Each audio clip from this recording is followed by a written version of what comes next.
انا اعطینا کل کوثر، اے نبی ہم نے آپ کو عطا کی کوثر، فصلی پس آپ نماز پڑھیے، لی ربی کا اپنے رب کے لیے، ونہر اور قربانی کیجیے، انا بے شک شانیہ کا آپ کا دشمن، هو الابتر وہی دم کٹایا ہے، وہی اسی کی نسل ختم ہوگی، اسی کا ذکر خیر ختم ہو جائے گا، وہی ناقص ہے، اس کا کوئی نام لینے والا ان کے بعد نہیں ہوگا۔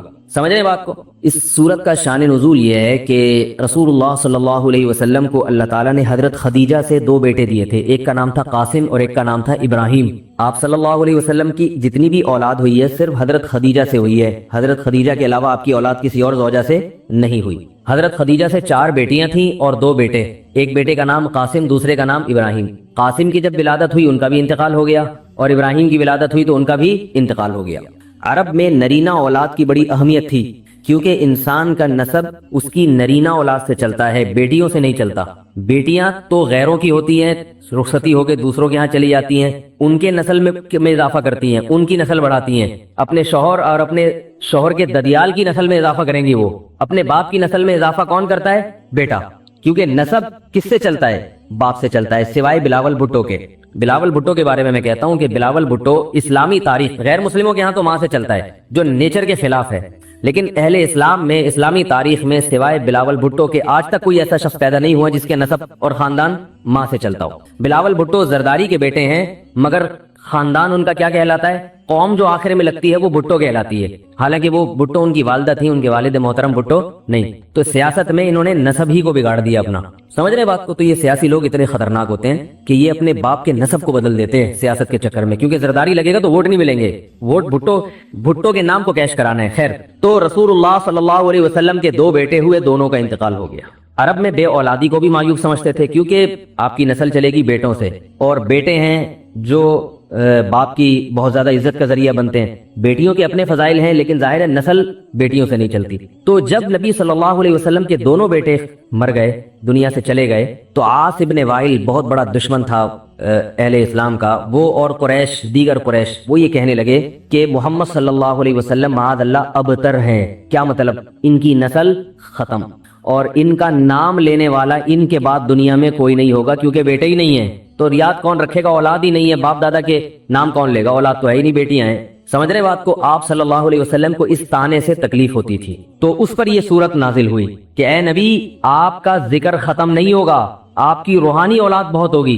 باقی اللہ نے آپ کو بیٹا کیوں نہیں دیا، یا دیا تو اٹھا کیوں لیا، اس کی حکمت ایک اور مقام پہ بیان کی گئی ہے، وہ میں بتاتا ہوں آپ کو بعد میں۔ لیکن بتایا گیا کہ اے نبی، آپ کا ذکر ختم نہیں ہوگا، بلکہ یہ جو کہہ رہے ہیں نا کہ آپ کو خیر نہیں ملی، ابتر اسے کہتے ہیں جس کے نسل میں، یا جس کو، کیونکہ جس کی اولاد نہیں ہے نا اس کو یہ سمجھا جاتا ہے، اور حقیقت بھی ایسا ہی ہے کہ بہت بڑی خیر سے محروم ہو گیا، وہ بڑھاپے میں خدمت کے لیے نہیں ہے، کاروبار سنبھالنے کے لیے کوئی نہیں ہے، دین کے مشن کو آگے لینے کے لیے، چلانے کے لیے نہیں ہوگا، اور تذکرہ نسل میں نہیں ہو سکے گا، تو یہ ساری بھلائیوں سے انسان محروم ہو جاتا ہے۔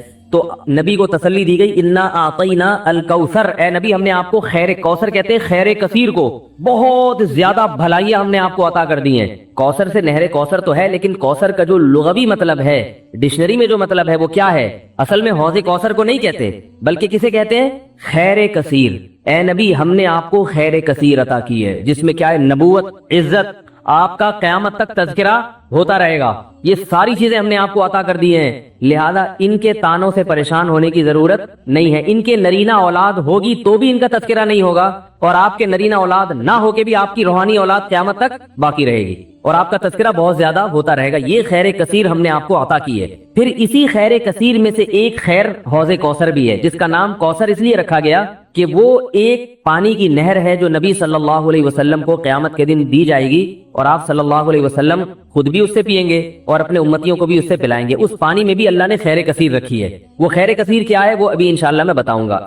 تو اس کا مصداق، یعنی یہ آیت منطبق ہوتی ہے حوض کوثر پر بھی، ٹھیک ہے؟ تو یہ تو اس کا شان نزول ہے کہ اللہ نے بتا دیا کہ یہ جو آپ پر طنز اور طعنے کر رہے ہیں یہ لوگ ہیں جن کی نسل ہے ختم ہونے والی، ان کا نام لینے والا کوئی بھی نہیں ہوگا۔ بڑے بڑے سرداروں کے نام تو لیا جاتا ہے ان کا آج، لیکن اچھے جذبے سے نہیں لیا جاتا، ان کا نام برائی کے طور پہ لیا جاتا ہے۔ یہ تو اس سورت کا ہو گیا شان نزول۔ اس سورت کی فضیلت کیا ہے؟ حدیث میں آتا ہے صحابہ کہتے ہیں کہ ہم بیٹھے ہوئے تھے رسول اللہ صلی اللہ علیہ وسلم کے ساتھ مسجد میں، آپ صلی اللہ علیہ وسلم پر ایک دم کچھ غنودگی سی طاری ہوئی، بے ہوشی کی کیفیت طاری ہوئی جیسے وحی میں ہوتی تھی. تو اس کے بعد جب آپ صلی اللہ علیہ وسلم بالکل بیدار ہوئے ہیں، نارمل حالت میں آپ صلی اللہ علیہ وسلم آئے ہیں تو بڑے خوش تھے، اور آپ صلی اللہ علیہ وسلم نے اس سورت کی تلاوت کی. اللہ کے نبی پر جب وحی آتی تھی نا تو جیسے ہی آپ صلی اللہ علیہ وسلم ہوش کی حالت میں آتے تھے تو فوراً ان آیتوں کی تلاوت شروع کر دیا کرتے تھے تاکہ میں بھول نہ جاؤں. تو آپ نے فوراً بسم اللہ الرحمن الرحیم پڑھا اور انا اعطیناک الکوثر فصلی لربک وانحر ان شانئک ھو الابتر، یہ آیتیں نازل ہوئی اور آپ نے فوراً ان آیتوں کی تلاوت شروع کر دی. جب یہ شروع ہوئی تو صحابہ نے پوچھا یہ کوثر کیا چیز ہے؟ آپ صلی اللہ علیہ وسلم نے فرمایا میرے رب نے مجھے بشارت دی ہے کہ قیامت کے دن مجھے ایسی نہر ملے گی، وہ نہر ایسی ہے کہ اس کے جو پیالے ہیں جس سے لوگ پانی پئیں گے وہ چاندی کے ہیں، اور ان کی تعداد ان پیالوں کی گلاسوں کی اتنی ہے جیسے آسمان کے ستارے، اور اس نہر کا پانی برف سے زیادہ سفید ہے اور شہد سے زیادہ میٹھا ہے، اور میری امت میں کوئی بھی اس کا پانی پیے گا تو اسے کبھی بھی پیاس نہیں لگے گی. میدان حشر میں جو لوگوں کا سب سے بڑا مسئلہ ہوگا وہ پیاس ہوگا، سب سے بڑا مسئلہ. اور کہتے ہیں سمندروں کا پانی بھی اگر پی لے کوئی ساتوں سمندروں کا تو اس کی پیاس نہیں بجھے گی. تو میرے اللہ نے مجھے یہ نہر دی ہے، جو میرا امتی اس سے پی لے گا اسے کبھی بھی ہمیشہ کے لیے اس کی پیاس ختم ہو جائے گی. پھر آپ صلی اللہ علیہ وسلم نے فرمایا اسی موقع پر اسی حدیث میں کہ کچھ میرے امتی آئیں گے حوض کوثر سے پانی پینے کے لیے، فرشتے انہیں وہاں سے ہٹائیں گے، دھتکاریں گے. میں کہوں گا کہ یہ میرے امتی ہیں تو فرشتے کہیں گے کہ آپ کو علم نہیں ہے، ما احدثوا بعدک، کہ انہوں نے آپ کے بعد بدعتیں ایجاد کر لی تھی. ہیں تو آپ کے امتی مگر انہوں نے آپ کے دین میں تبدیلیاں کر لی تھی، جو دین آپ ان کو دے کر گئے تھے اس پر انہوں نے قناعت نہیں کی، اپنی طرف سے اس میں اضافے کیے، ایڈیشن کہتے ہیں نا، بہت ساری چیزیں بڑھا لی انہوں نے. تو اس میں وعید بھی آپ صلی اللہ علیہ وسلم نے بتا دی کہ حوض کوثر سے بدعتی کو پانی پینے کی توفیق نہیں ملے گی. بنت صادق کراچی سے، اگر ایک شخص کی 2 بیویاں ہوں اور وہ نان نفقہ اور راتوں میں برابری کرتا ہو لیکن ایک سے محبت کا اظہار زیادہ کرتا ہو اور ایک سے کم، تو کیا یہ بیویوں میں عدل ہوا؟ دیکھیں یہ تو غیر یعنی اپنی اختیار میں نہیں ہے. بعض دفعہ ہو سکتا ہے ایک بیوی سے زیادہ محبت ہو، وہ زیادہ خدمت کرتی ہے، وہ زیادہ جو ہے وہ اطاعت کرتی ہے، تو نیچرلی انسان کو اس کی طرف دل زیادہ مائل ہوگا. تو یہ اس میں کوئی حرج نہیں ہے، دل اختیار میں نہیں ہے انسان کے. لیکن بلا وجہ ایک سے کو زیادہ محبت کا اظہار کرنا، ایک کو کم کرنا، اور دوسری کو یہ پتہ بھی ہو کہ ادھر محبت کا اظہار زیادہ کرتا ہے، تو یہ چیز نفرتوں کا اور تکلیف کا ذریعہ بنتی ہے. تو اگر ایک کے ساتھ محبت کا اظہار زیادہ کر بھی رہا ہے تو دوسرے کو آ کے نہ بتائے کہ مجھے اس سے زیادہ محبت ہے، تم سے کم محبت ہے. یہ پھر حماقت ہوگی، بے وقوفی اور اپنے گھر میں فساد ڈالنے والی بات ہوگی. انڈیا سے کسی نے پوچھا ہے اگر استاد اجازت دے تو نقل کرنا جائز ہے؟ نقل کرنا غلط کام ہے بھائی، استاد اجازت دے یا نہ دے، استاد بھی غلط کر رہا ہے اگر نقل کی اجازت دے رہا ہے. آل نبی، یہ کسی نے نام ہی آل نبی ہے. واہ مفتی صاحب، کیا آل نبی نام ٹھیک ہے؟ آل نبی نام سے یہ وہم ہوتا ہے کہ شاید آپ نبی کی آل میں ہیں، تو اس لحاظ سے نامناسب کہا جائے گا اس کو. باقی نام رکھنے میں کوئی حرج نہیں ہے، نام میں صفت کو ملحوظ نہیں رکھا جاتا. مثال کے طور پر کوئی بہت ہی بزدل ہو، نام اس کا لوگ بہادر خان رکھ دیتے ہیں، تو حالانکہ وہ بہادر ہوتا نہیں ہے، تو یہ نہیں کہیں گے غلط نام ہے. بھائی نام کچھ بھی رکھ دو، اچھا نام رکھ دو. تو نام میں صفت جو علم ہے نا، علم اس میں صفت ملحوظ نہیں ہوتی. تو لقب کسی کا آل نبی رکھنا یہ تو ٹھیک نہیں ہے، لیکن نام رکھ دیا تو اس میں یہ ہے کہ وہ نام ہے، اس میں اس کا جو معنی ہے وہ مراد نہیں. پھر بھی ایسا نام نہ رکھیں جس کو کسی کو یہ شک ہو کہ آپ نبی کی آل میں ہیں، تو اس میں جھوٹ کا خطرہ تو ہے، اس لیے ناپسندیدہ کہا جائے گا اس کو کہ دھوکہ دیا جا رہا ہے. مفتی صاحب، قرآن کی تلاوت کے دوران اگر شوہر کا فون آ جائے تو آیت بیچ میں چھوڑ کر بات کرنا ٹھیک ہے؟ جب شوہر کا فون آئے تو عورت پر لازم ہے کہ اس فون کو اٹھائے اور بات سنیں شوہر کی، کیونکہ عورت پر شوہر کی اطاعت لازم ہے. آیت بیچ میں نہ چھوڑیں. لمبی آیت ہے بہت ہی تو پھر چھوڑ دیں بیچ میں، مختصر آیت ہے تو کمپلیٹ کر لیں. کوئی بھاگا تھوڑی جا رہا ہے میاں، یا بیوی بھی کوئی بھاگی تھوڑی جا رہی ہے جو میاں اتنا سے انتظار نہیں کر لے گا. معیز خان، عدت کی شرعی مدت کیا ہے؟ دیکھیں 2 طرح کی عدت ہوتی ہے، ایک طلاق یافتہ عورت کی عدت، اسی طرح خلا بھی ہے، اور دوسری موت کی عدت. عورت کا شوہر اگر مر جائے تو پھر اس پر لازم ہے 4 مہینے 10 دن یعنی 130 دن 130.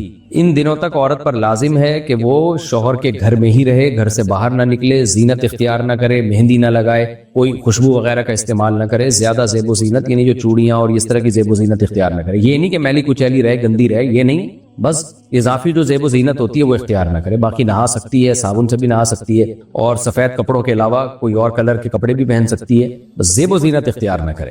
اور دوسری عدت ہوتی ہے طلاق کی عدت، کہ شوہر نے ڈیورس دے دی تو اس عدت یا خلا ہو گئی تو اس کی ہے عدت 3 حیض، 3 دفعہ مینسز آ کے مکمل ختم ہوں گے تو پھر عورت کی عدت پوری ہو جائے گی۔ پھر اگر طلاق بائن ہے، بائن کا مطلب شوہر نے 1 طلاق بائن دی ہے یا 3 طلاقیں دے دی ہیں، تو پھر اس عدت میں عورت زینت اختیار نہیں کرے گی، وہی طرح سے رہے گی جیسے شوہر کی موت کی صورت میں عدت ہوتی ہے۔ لیکن اگر شوہر نے 1 طلاق دی اور رجعی طلاق ہے یا 2 طلاقیں دی اور رجعی ہیں، تو چونکہ اس میں ابھی نکاح ختم نہیں ہوا تو پھر عورت شوہر کے گھر میں رہے گی تو صحیح، لیکن زینت اختیار کر سکتی ہے وہ، تاکہ شوہر کا دل مائل ہو اور وہ طلاق سے رجوع کر لے۔ اور اگر کسی عورت کو حیض ہی نہ آتا ہو، یعنی بچی ہو، جیسے قرآن نے بیان کیا کہ کسی عورت کو حیض آنا شروع ہی نہیں ہوا، نابالغ میں نکاح ہو گیا تھا اس کا، اب اس میں کن صورتوں میں نابالغی میں نکاح جائز ہے، کن صورتوں میں نہیں ہے، وہ ایک الگ مسئلہ ہے۔ لیکن اگر عدم بلوغ کی حالت میں نکاح ہو گیا تو پھر اگر طلاق ہوئی ہے تو پھر 3 مہینے، یا عورت بوڑھی ہو چکی تھی حیض آنا بند ہو گیا تو بھی اس کی عدت پھر 3 مہینے۔ تو یہ ان عورتوں کا حکم ہے جن کو طلاق ہوئی ہو یا وفات ہو گئی ہو اور ان کو حیض آتا ہو یا نہیں آتا ہو۔ لیکن اگر کسی عورت کو پریگننسی حمل ہے تو چاہے شوہر کی وفات ہوئی ہو یا عورت کو طلاق ہوئی ہو، دونوں صورتوں میں حمل یعنی بچے کا پیدا ہونا یہ عدت ہوگی، چاہے فوراً پیدا ہو جائے یا 9 مہینے بعد پیدا ہو یا 9 مہینے سے بھی زیادہ لے لے، تو جب تک بچہ پیدا نہیں ہوگا عورت کی عدت ختم نہیں ہوگی۔ اب کسی عورت کی شوہر کی وفات ہو گئی تو بچہ 9 مہینے بعد پیدا ہو رہا ہے تو 9 مہینے بعد عدت ختم ہوگی۔ وفات ہوئی، وفات کے فوراً 1 گھنٹے بعد ہی بچہ پیدا ہو گیا تو بھی عدت پوری ہو گئی اس کی، یا فوراً وفات ہوتے ہی بچہ پیدا ہو گیا تو بھی عدت پوری ہو گئی۔ ہاں وفات سے پہلے بچہ پیدا ہو گیا تو پھر وہی 3 مینسز جب تک نہیں گزریں گے تو عدت پوری نہیں ہوگی۔ اسی طرح عورت کو طلاق ہوئی اور طلاق کے بعد بچہ پیدا ہو گیا تو بچہ پیدا ہوتے ہی عورت کی عدت پوری ہو جاتی ہے۔ اچھا بھائی، مفتی صاحب میری عمر 10 سال ہے اور میں نماز میں بہت شک کرتی ہوں اور بار بار اپنی امی سے پوچھتی ہوں کہ رکوع صحیح کیا ہے یا نہیں، وہ بھی پریشان ہوتی ہیں، برائے مہربانی بتا دیں کہ شک میں کیا نماز ہو جاتی ہے۔ آپ کو چاہیے کسی ڈاکٹر سے علاج کرائیں، شک جو ہے نا یہ دماغی بیماری ہے، اپنا علاج خود کرنا پڑتا ہے اس میں، یا کسی ڈاکٹر کی مدد لینی پڑتی ہے، اور آپ پوچھنا چھوڑ دیں، بس رکوع صحیح کیا ہے آپ نے، میں آپ کو بتا رہا ہوں آپ نے صحیح رکوع کیا، صحیح سجدہ کیا۔ اس میں جتنا آپ نے پوچھنا شروع کیا نا دماغ ایک دن ایسا خراب ہوگا کہ بالکل ہی دماغ خراب کو پاگل ہو جاؤ گی آپ۔ تو اپنے جان پہ رحم کرو، آپ بس رکوع کیا، سجدہ کیا، قومہ کیا، نماز پڑھی، 3 دفعہ استغفار کیا، ہو گئی نماز، کسی سے نہ پوچھیں۔ ایان راجپوت سے مفتی صاحب قضاء عمری کا حساب کس عمر سے لگایا جائے؟ مرد کو، لڑکے کو جب پہلی دفعہ احتلام ہوتا ہے تو اس پر نماز فرض ہو جاتی ہے، اور لڑکی کو جب فرسٹ ٹائم مینسز آنا شروع ہوتے ہیں تو اس وقت سے اس پہ نماز فرض ہو جاتی ہے، تو وہ اندازہ لگایا جائے کب ہوا تھا تو اس کے حساب سے قضاء عمری مکمل کی جائے۔ اور اگر کسی کو احتلام نہیں ہوا، نائٹ فال جسے کہتے ہیں، یا لڑکی کو مینسز ہی نہیں آئے تو پھر 15 سال اسلامی لحاظ سے جو 15 سال ہیں اس میں لڑکا اور لڑکی بالغ سمجھے جائیں گے، اس کے بعد سے نماز فرض ہوگی۔ عزیر علی، میرے والد صاحب اس دنیا میں نہیں رہے، کیا میں ان کی تصاویر اپنے موبائل میں رکھ سکتا ہوں اور میں ان تصاویر کو دیکھتا بھی ہوں؟ ڈیجیٹل تصویر ہماری رائے میں تصویر نہیں ہے، لہذا ڈیجیٹل کیمرے یعنی ڈیجیٹل فارم میں آپ اس کو رکھ سکتے ہیں، لیکن پھر بھی یہ طریقہ شریعت میں پسندیدہ نہیں ہے، شریعت میں غم بھلانے کا حکم ہے۔ تو آپ اپنے والد کی تصویر ایک دفعہ دیکھ لی، بس ڈیلیٹ کر دیں اس کو، ہم نے بھی وہیں جانا ہے، سب نے ایک ہی جگہ پہنچنا ہے آگے برزخ میں، تو یہ تھوڑی ہے کہ جو ہے نا وہ ہمیشہ کے لیے جدا ہوگا یا آپ سے، کیونکہ تصویر کو دیکھتے رہیں گے، یاد تازہ ہوتی رہے گی، غم ہوتا رہے گا۔ تو شریعت میں غمزدہ ہونا یا غم اپنے آپ کو غمزدہ کرنا یہ کوئی پسندیدہ کام نہیں ہے، شریعت غم بھلانے کا حکم دیتی ہے ہمیں۔ علی سواتی کراچی سے، میری منگنی ہو گئی ہے اور گھر والوں نے شادی کے لیے 2 سال کا ٹائم لیا، صرف 2 سال؟ حیرت ہے، کم از کم 15-20 سال کا ٹائم تو لینا چاہیے تھا علی بھائی۔ میں نکاح کرنا چاہتا تھا مگر کسی وجہ سے نکاح نہ ہو سکا، اب وہ لڑکی مجھ سے رابطے میں ہے اور ہم نکاح کرنا چاہتے ہیں مگر گھر والے کہتے ہیں کہ ابھی نہیں، اس بارے میں کیا حکم ہے وضاحت فرما دیں۔ میں نے بار بار ایک لفظ سکھایا ہے، ایسی کی تیسی یاد کر لیں، گھر والوں کی ایسی کی تیسی، بس جواب کافی ہے۔ مفتی صاحب واش روم میں وضو کرنا جائز ہے؟ جی بھائی جائز ہے، واش روم کا مطلب ہی واش روم ہے وہ۔ شکیل علی کہتے ہیں مفتی صاحب میں کام کرتے ہوئے میوزک سنتا ہوں، کیا میں کام کرتے ہوئے ہیڈ فونز میں تلاوت سن سکتا ہوں؟ جبکہ کام کرتے ہوئے تلاوت کی طرف سے دھیان بھی ہٹ جاتا ہے، اس میں کوئی گناہ تو نہیں ہے؟ مناسب تو نہیں ہے کہ آپ تلاوت لگائیں اور پھر اس کی طرف دھیان نہ دیں، لیکن بہرحال گانے سننے سے تو اچھا ہی ہے، گانا تو جائز نہیں ہے کہ آپ کان میں لگا کے گانا سنتے رہیں اور کام کرتے رہیں، تو گانا ہٹا دیں آپ اور کچھ بھی نہ لگائیں، ویسے ہی کام کریں نا، کام میں دھیان دینا، تو پھر بھی سننا ہے تو پھر تلاوت بہتر ہے، بہرحال گانا تو بالکل ہی حرام ہے، لیکن میرے خیال میں یہ بھی ایک طرح کی تلاوت کی بے ادبی ہے کہ آپ وہ لگائیں اور اپنے کاموں میں مشغول رہیں، اس سے قرآن کی بے قدری پیدا ہونے کا خطرہ ہوتا ہے۔ میں یہ نہیں کہہ رہا کہ ناجائز ہے، لیکن اس سے بہتر یہی ہے کہ تلاوت جب لگائی جائے تو پھر غور سے اس کو سنا جائے بیٹھ کے۔ عاصم عباسی، کھانے کے بعد ہاتھوں کو آپس میں ملنا کیسا ہے؟ مرضی ہے بھائی، ملیں یا نہیں ملیں، آپ کو سکون مل رہا ہے تو مل لیں، نہیں مل رہا سکون تو نہ ملیں، اس کا شریعت سے کوئی تعلق نہیں ہے۔ مفتی صاحب عمرے کا طریقہ اسٹیپ بائی اسٹیپ بتا دیں، اور یہ بھی کہ کون سے اسٹیپ پر کون سی دعا یا تسبیح پڑھنی چاہیے۔ دیکھیں، جو عمرے کے دوران بہت ساری دعائیں لوگوں نے یاد کی بھی ہیں، ان کا کوئی ثبوت نہیں ہے، کوئی بھی دعا کسی بھی وقت پڑھ سکتے ہیں۔ باقی عمرہ بہت آسان ہے، اتنا اسٹیپ بائی اسٹیپ میں بتا دیتا ہوں۔ 2 ہی اسٹیپ ہیں عمرے میں۔ سب سے پہلی بات تو یہ کہ جب یہ جو میقات ہے، آپ انڈیا پاکستان سے جا رہے ہیں، تو میقات سے پہلے اناؤنسمنٹ ہو جاتی ہے جہاز میں، تو اس سے پہلے آپ اپنے سلے ہوئے کپڑے اتار دیں اور 2 چادریں پہن لیں اور نیت کر لیں، لبیک اللہم لبیک لا شریک لک لبیک ان الحمد والنعمت لک والملک لا شریک لک۔ سوری، اس سے پہلے آپ کہیں کہ اللہم انی ارید العمرہ، اردو میں کہہ دیں، انگلش میں کہہ دیں کہ اللہ میں عمرے کا ارادہ کرتا ہوں، تو اس کو میرے لیے آسان بھی کر لے اور قبول بھی کر لے۔ یہ جب آپ نے کہا تو آپ احرام میں داخل ہو گئے، پھر سلا ہوا کپڑا آپ نے نہیں پہننا، تو پھر میقات آپ اسی طرح کراس کر جائیں، اور سب کیا کرنا ہے جانے